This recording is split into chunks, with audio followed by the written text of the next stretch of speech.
All right, and we are live. Hey everybody, I'm here today to talk to you about the Toronto housing bubble, and I'm going to be talking quickly about how to afford a house, how to buy a house and afford a house that is expensive as in Toronto. So I recently read an article about the Toronto housing bubble, and in the article, this is what it said.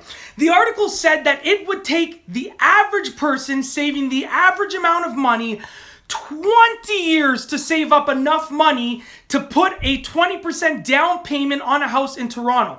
So if you take the average house price in Toronto and you assume that someone wants to put down a 20% down payment, and you assume that that person is making the average salary, saving the average amount, which is 15%, it would take them 20 years. 20 years to save up a down payment on a house in Toronto.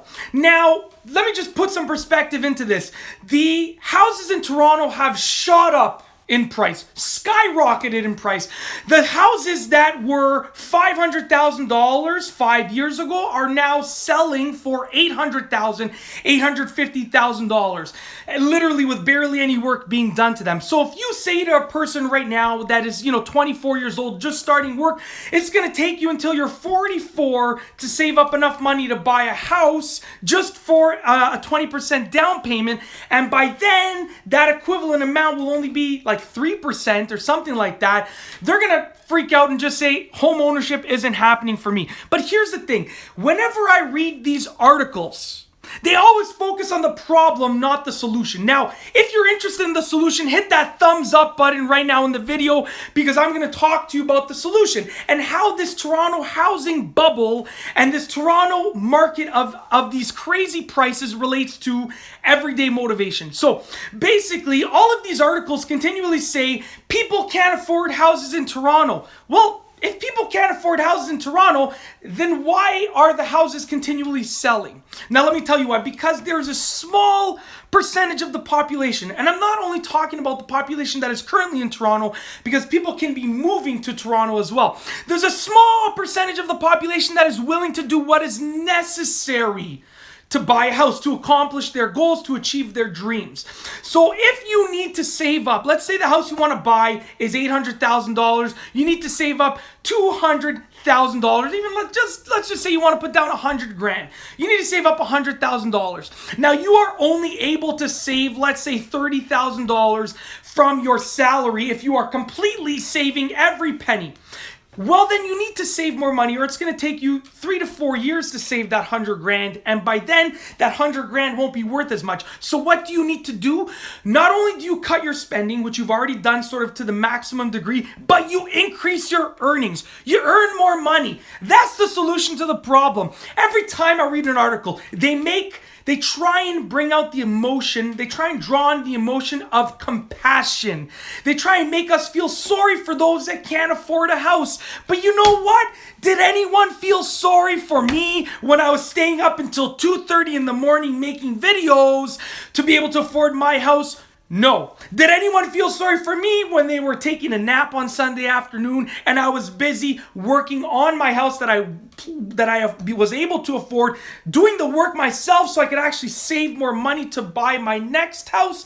No. So the point is, I'm not saying don't have compassion, okay? You need to have some compassion. Some things deserve compassion. Lack of work ethic does not deserve any compassion. So right now, the Toronto houses are in a bubble. Now, some people say that that bubble is going to burst, that they're going to come down in price. Now, I'm going to explain very briefly why the prices will not decrease.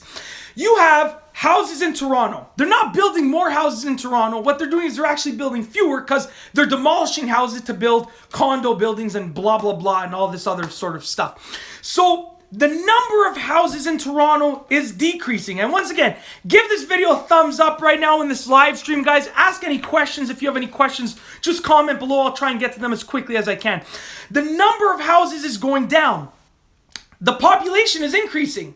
The number of people wanting a house is going up. So what's happening is you're getting this inverse relationship. The number of people wanting a house is increasing because the population is going up, and ultimately the majority of people want to move into a house at some point in their lives. The number of houses is going down, and this supply and demand difference, okay, so the demand is going up, the supply is going down, is causing the prices of houses to go up, paired with the fact that our generation can afford a higher house price than our parents' generation because we are on average inheriting more money and earning more money. What's happening is the prices keep going up because we are causing them to go up. Which is fine. There's nothing wrong with that. We're driving an increase in price. But what do we need to do to counteract that increase in price? What people are missing is this key piece.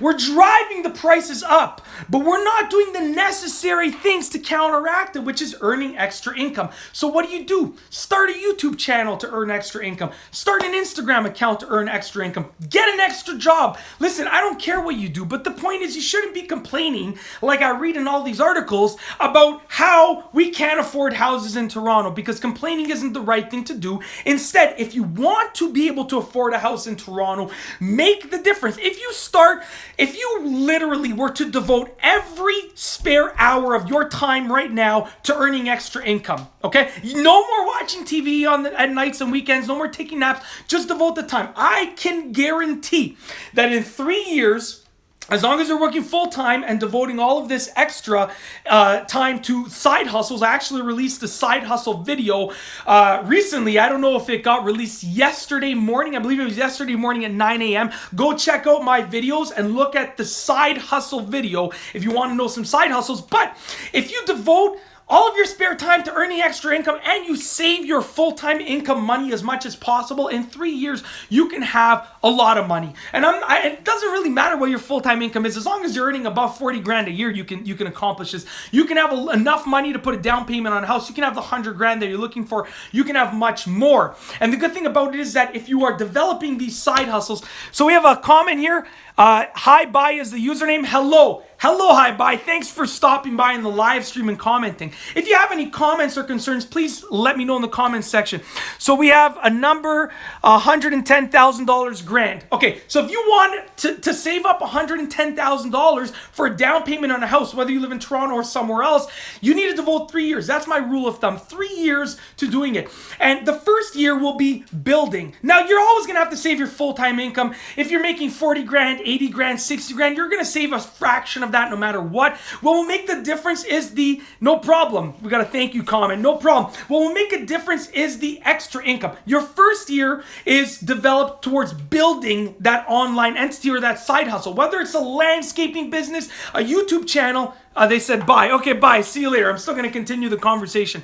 Whether it's a YouTube channel, a landscape company, an Instagram account, your first year will be geared towards just building. You're not going to be earning a ton of income. You might make a couple $100 your first year, but you're going to be building. The second year is when, oh, you're still here. Okay, good. Keep listening.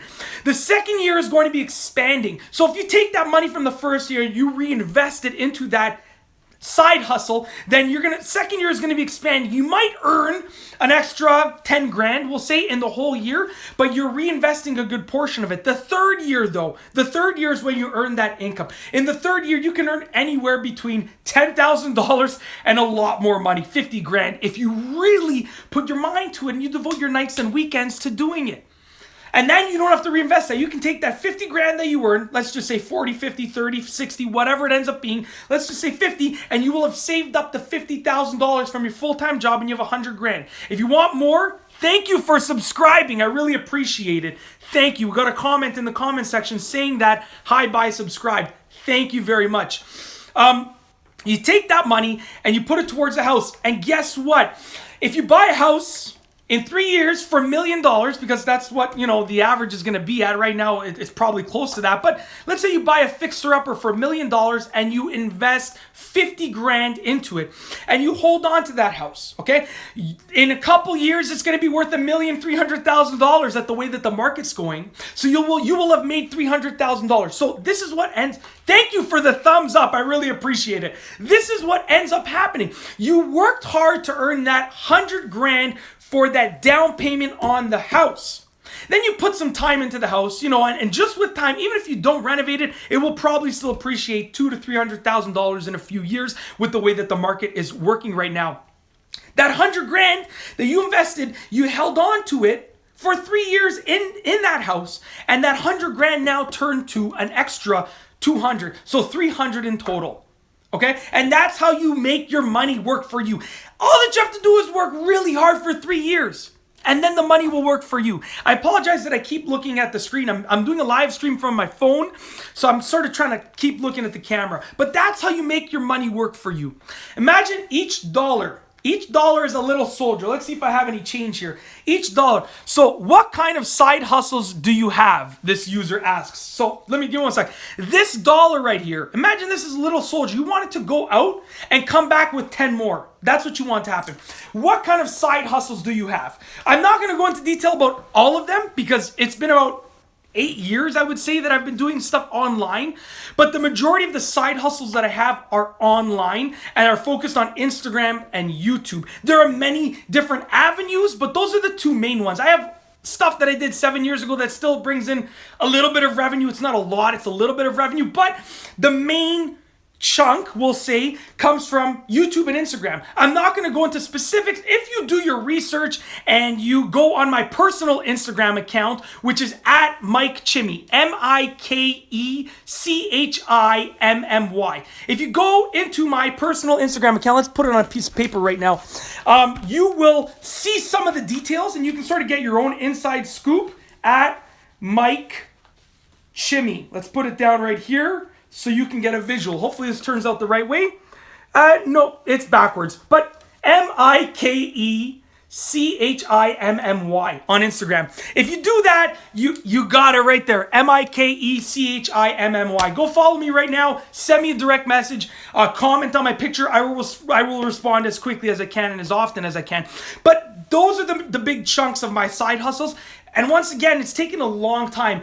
With Instagram, I've only been in the game for about 1.5 years, seriously. But with YouTube, I actually had a channel before this channel that is still out there and is still doing fairly well. I don't post on that channel anymore. But once again, if you do your research and you look around, you'll find it. It's a drumming channel. You'll see my bald head teaching drum lessons. But I had that channel for many years. You are giving good advice. Thank you for this. No problem at all. I love giving good advice. Thank you for commenting with such a positive comment. Now, with my last channel, I developed that one alone for a few years. Then I had a little bit of overlap with that channel and this channel. Then I stopped posting on that channel because I sort of exhausted everything that I knew how to do on the drums. And then I just continued with this channel because it had a broader audience and a wider variety of topics. On a side note, because you're in the live stream right now, we have 2 people, 1 person. You're in the live stream. You're going to get a little bonus footage. Even though everyone's going to get to watch this after, you're going to be the first person to know about this. I am going to be starting car reviews on this channel. So I am a car enthusiast. As I said, it's probably one of the last things that I am. I'm a do-it-yourselfer. I'm a future father. I'm a full-time elementary school teacher. I'm a husband. And, you know, keep going down the list. At the end of the day, at last on the list, I'm a car enthusiast, but I love cars. And I have access to some cars via different family members and dealerships that I know the owners of and so forth. So I do plan on getting some cars and doing some pretty good car reviews. Now, they're not going to be long, in-depth, 20-minute car reviews. They're going to be similar to my current videos, which are, I don't know, 5 minutes or so, give or take, on average. And I'm going to be doing certain car reviews where I'm going to try and give you a look at the exterior, the interior, give you my opinion, and then take the car for a rip. That's the idea behind the car reviews. So hopefully I'll be getting on those soon. And like I said, for the person that's in this live stream, that's some sort of bonus footage, bonus material for you. But once this video goes live on the channel, everyone will know about it. On a side note, if you're watching this on the repeat and you're not in the live stream, then please let me know in the comment section down below if there is a car, a specific car that you want me to review. If there's a specific car that you want me to review, I may have access to it. If not, I will try to get access to it. I will send emails saying, listen, I have 30-something thousand subscribers and I really want to review this car. I will expose the car to my subscribers. I'll tell them about your dealership. Can I review this car? So let me know in the comment section down below. It doesn't matter what it is. I don't care if you post that it's a Ferrari. I'll do my best to review it. And I promise that I'll pull through with as many of them as I can. But that's basically it. This live stream started off talking about the Toronto housing bubble and how to afford a house in Toronto and how to afford good stuff. Thanks, Mike. No problem at all. I really appreciate your comment. So this started off with the Toronto housing bubble stuff, and now we've moved on to some bonus footage, but I'm going to end this live stream now. I hope that you have enjoyed this video. Once again, give this video a thumbs up. If there is something that you want me to do a live stream on in the future, whether it's myself playing the drums, for instance, if you like that, thank you for the thumbs up. If you like that, comment below. If it is me doing work on the house, if it's me working out, I don't care. I'm a pretty easygoing guy. So if you want to hear me learning a new instrument, recommend an instrument, I'll go and rent one and I'll try and do my best. But let me know in the comment section down below if you're watching the repeat of this live stream. And I will do my best to create a live stream around the stuff that you guys want to see. That's basically it. I hope that you have enjoyed this video. And that's all I have for you today. Thanks for watching.